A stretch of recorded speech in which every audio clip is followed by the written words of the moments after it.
Hello everyone. I mentioned in a video a couple of weeks ago this article that I came across on CNN.com, something along the lines of more adults are assigning themselves homework for fun, and it was about people doing these deep learning projects.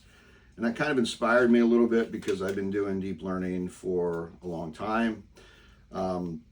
So as we create educational content for the Fundamental Investing Institute, I wanted to document the process. So what we're going to do is create a number of videos and a number of blog posts on a Substack.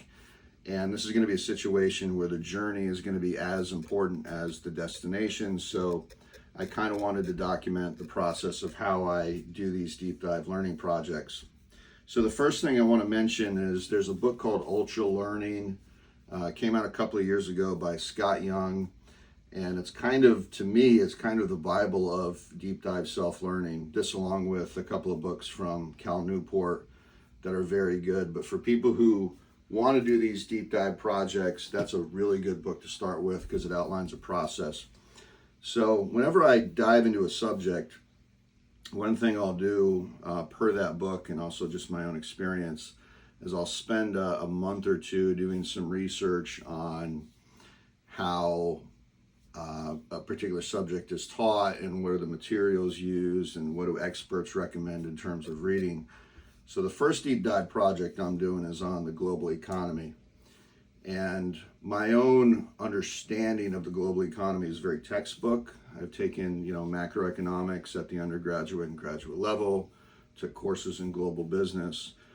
But of course, most of my formal education, at least in an academic sense, ended in the early, in terms of undergraduate, in the mid 2000s, and then early 2000, I think 2011, I graduated with an MBA. And in that time, there was a very different view of globalization than there is now. So what I'm trying to do is both reinforce kind of the textbook understanding of the global economy, but also look at more of a humanistic aspect of it, the various political narratives that are happening in the United States and elsewhere.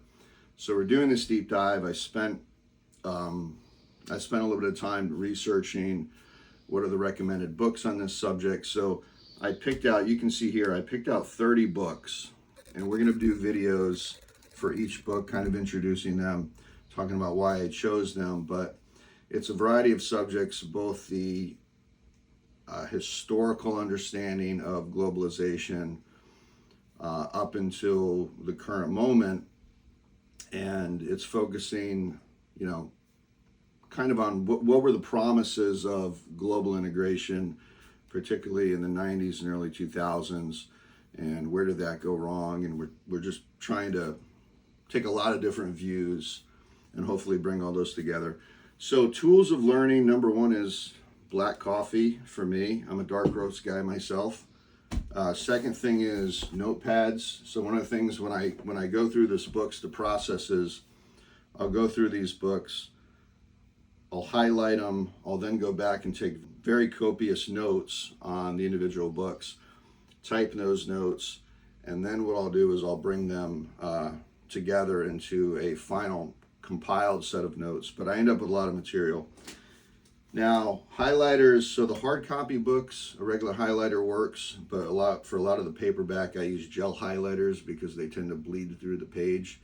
And then of course, getting some good pens and writing our copious notes on these notepads. And then as I go, we'll put them all together. So that's going to be it. We're going to put together these videos on a regular basis, and my thoughts on the individual reading materials, and then like I said, putting them all together. But hope everyone enjoys the journey, and thank you.